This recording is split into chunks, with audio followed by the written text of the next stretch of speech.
So I want to talk to you about the stock market, and I want to talk to you about opportunities, because the reality is, if you've been following me and you've been paying attention, there's a lot going on in the media. There's a lot going on in the country, in the economy, in the world. There's really so many things to unpack all the time. And if you just watch one video, or if you just read one article, or if you just catch one little tidbit of information, you've missed so much. There's really just a lot happening, and it's really hard to unpack it all and keep control of everything. So what I want to dive into today is just the idea that right now we're in a prime moment. I've talked about it before, about the idea of the Kmart blue light special, right? Okay, so the stock market is having a blue light special. It's time to buy, baby.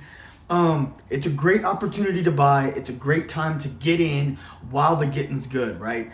But I've also advised on multiple occasions in multiple different posts, here, Instagram, TikTok. I've talked about it everywhere, and I've talked about the idea that you've got to be careful, you've got to be educated, you got to take the time to really know what you're buying into and make sure that you're putting your money to work in a good place.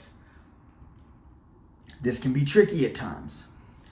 You want to really take the time to know the company, know its value, know its potential, know where it's going, know what it looks like today, know what it looked like yesterday, last year, and what its potential for the future is. And I've talked a lot about, like I said, this blue light special, this opportunity to get in while the getting's good, right? The stock market's down, buy now. But I want you to understand, I've known people who've done this before, and there's been countless stories about people. It happened at the beginning of the pandemic, early to mid 2020, where a lot of people were leveraging money they didn't have. They were like, oh, I see all these things in the news, I see these things on social media, and they were spending money they didn't have. Okay, I'm a huge proponent of being over leveraged. I understand the concept of being over leveraged, but I also don't advise that everybody just do that. There's a difference between having your company leveraged and have your personal life leveraged. It's a completely different situation. If you're running your own business, you're running a company, and you're over leveraged, as long as you've calculated these risks and you know where you're at, being over leveraged is a great place to be. We can dive into that later, but the idea is that if your personal assets are over leveraged, you're risking losing your livelihood. You're putting yourself in a dangerous place. You don't want to do that.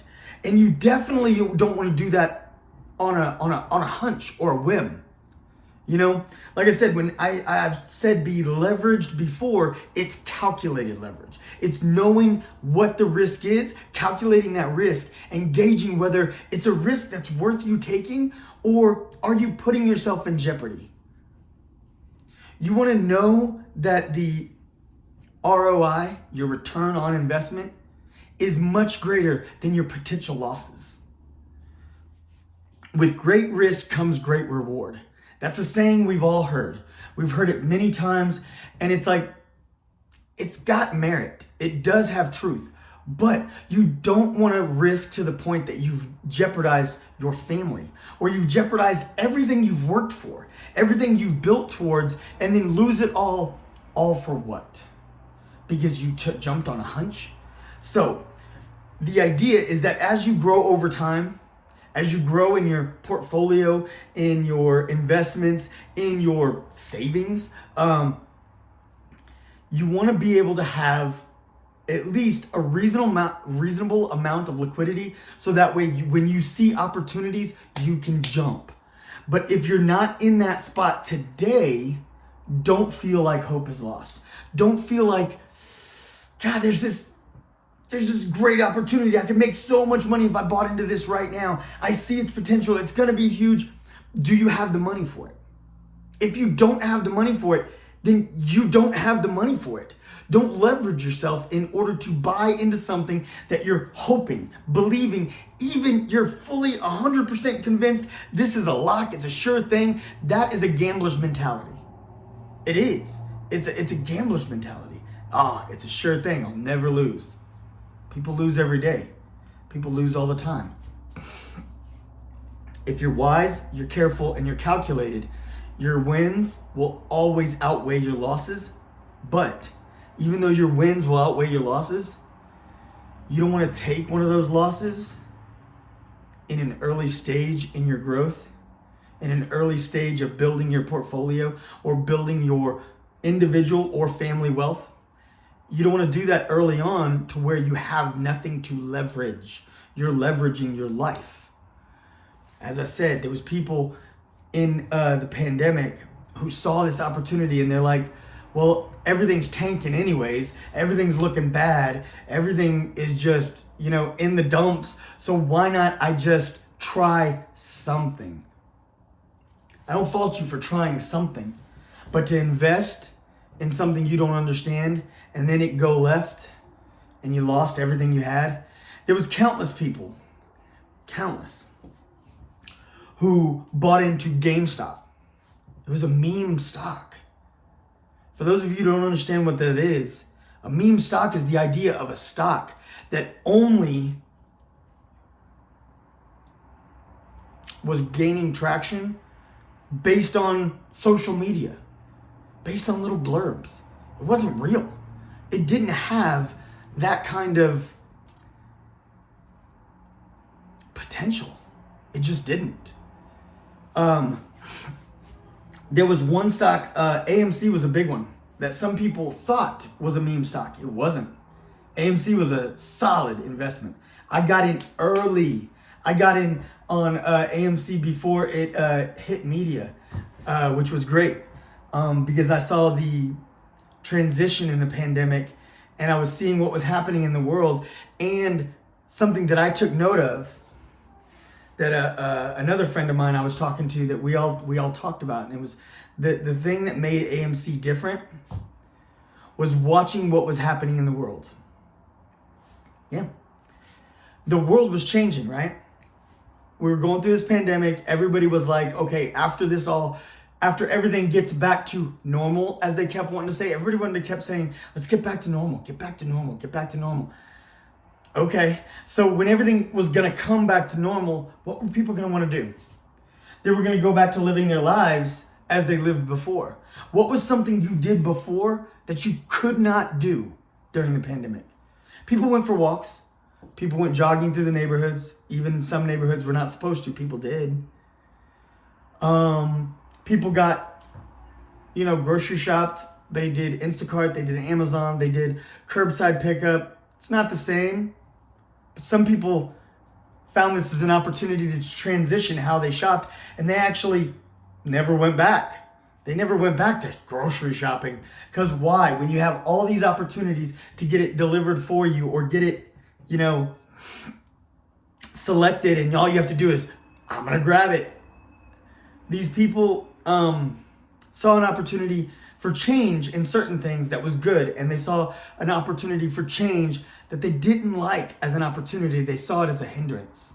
That's what happened with so many things. And something like social outlets, places you go to hang out with friends, places like, restaurants, Dave and Buster's, places like, Dave and Buster's is a restaurant, but it's like a place, arcades, things like that, movie theaters.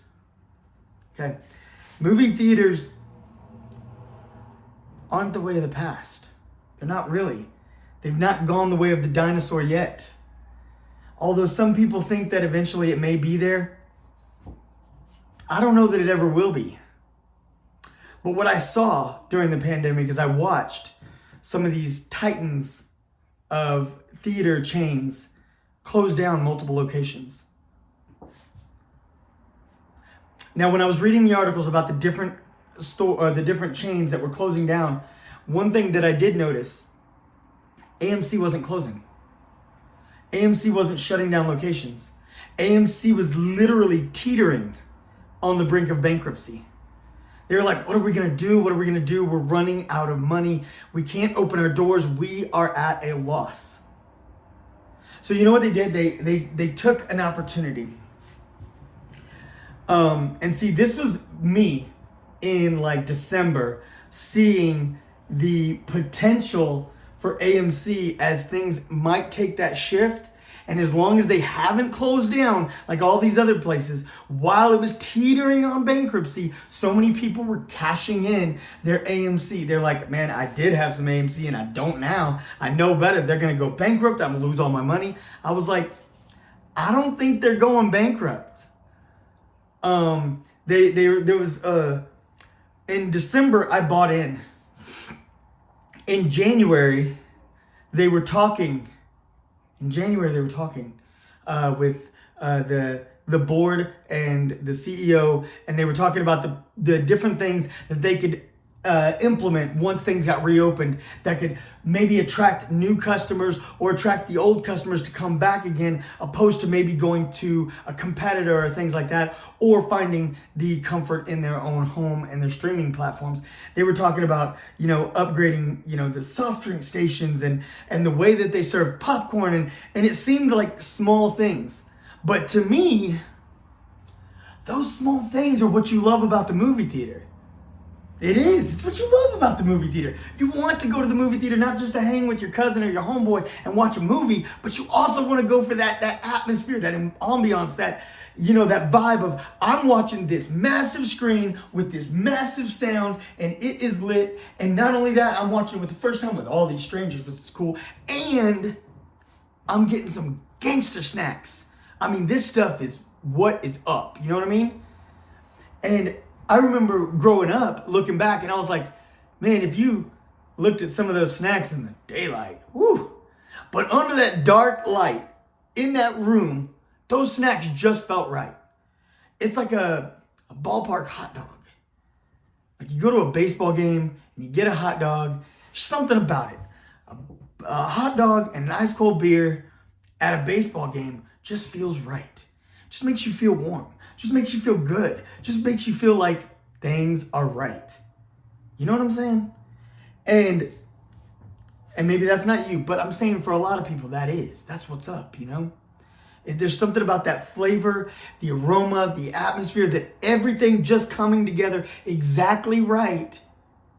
It just makes you feel good, And so to me, the fact that they were upgrading these things, they were working on changing the way they were doing certain things in their concessions, and they were gonna upgrade certain things throughout the theaters and stuff. And I was like, but they're teetering on bankruptcy and they're not shutting down. I was like, this is a company I'm believing in. I see this as gonna be potential. This is gonna be big. While everybody was cashing out, I started buying in. And as I was buying in, like I said, they started releasing these statements about the things that they were working on. The pandemic will be closed soon. It'll be over soon. We're looking towards the future. This is what we're doing for our customers. This is what we're doing for the client base. This is what we're doing for our communities. We care. And to me, I was like, I love these guys. These guys see something, right? And so I bought in a little more. That was, like I said, my first buy-in was December 2021, and 2022, January, February, things started changing, right? And they started making statements, and I started buying in a little more. And then all of a sudden you saw an influx, right? You saw, as they released these public statements, you started seeing more people buying in, right? And so it started going up, right? And at that point I was like, I'm not gonna buy anymore. But I see where it's going now. I believed from the jump, and I see it now. Like I see it coming to fruition, right? It's all lining up. It's all coming into place, right? And so then, AMC did a really smart thing. They're like, we need to release more shares to the public. Let's release some more shares. And for those of you who don't understand the stock market, what that means is they basically, like let's say there's 50,000 shares already out there. There's 50,000 potential people who have bought into the company. Most companies have way more than that, but let's just say, just for demonstrative purposes, right? 50,000 shares out there, and they decide we're gonna release 10,000 more. Well, that cuts that price, right? It rolls the price in. So then there's 10,000 more shares out there for more people to buy in. The price takes a dip. because of the way it fluctuates. When that price takes a dip, because that's an increase of 20% of the shares, right? So when they do that, the share price fluctuates, and then people see that and get scared and they check out. They're like, I'm done taking my money, I'm running, I'm out. This is what people who don't understand the stock market do.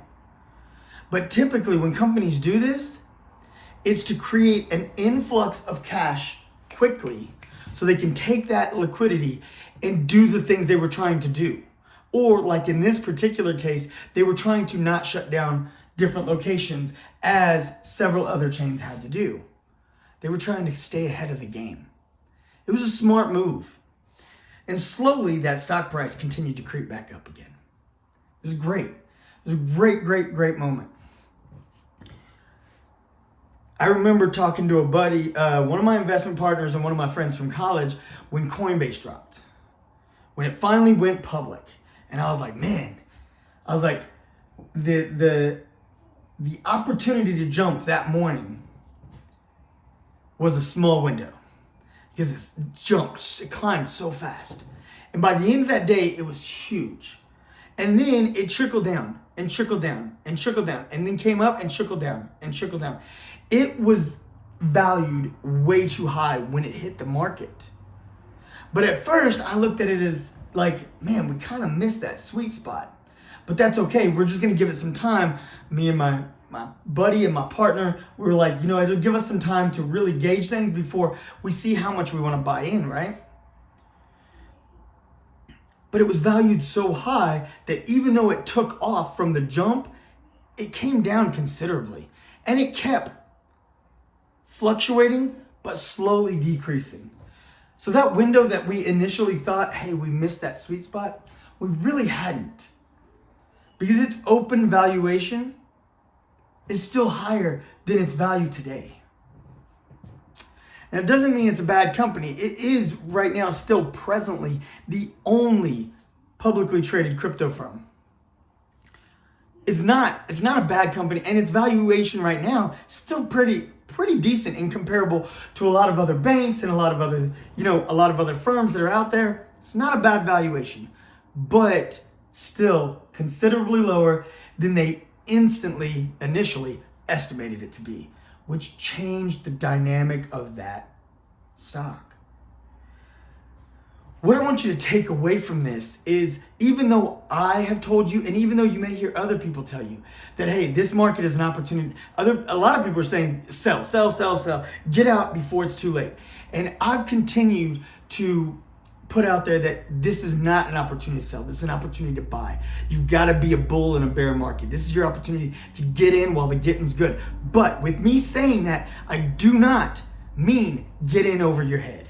Because even though that moment that me and my boys, we thought we missed that sweet spot. We were so close, and it's already taken off and we didn't buy in yet. And it was like, we just wanted to give it a few minutes, but we missed that sweet spot. But we really didn't. We really didn't. First of all, it turns out that stock came down. But even had it continued to go up, and had today it been way higher than it was then, and we really did miss that opportunity, truth be told, there will always be more opportunities. We are never a shortage of opportunities. It's going to continue to grow. There's going to always be new companies. There's always going to be new fluctuations. That's why people like Buffett, he continues to buy into new companies. He continues to re-up in companies that he's already bought into, because there is constantly growth. The companies that were, growing back in the day, today they're still growing. The companies that are growing today will be growing tomorrow unless something tragic happens. There's always going to be new opportunities. Don't get in over your head. Remember what's most important. You want to gain wealth. You want to get financial freedom. You want to do something great for your family, but keep perspective. Keep your eye on the ball. Know what you're doing. Don't over leverage yourself into dangerous places. All right, it's your boy. Be sure you comment below. Hit that like button. Hit the subscribe button. Ding your bell and get your notifications. I got so much more coming at y'all. Until next time, y'all go get cocky and let's do something big today.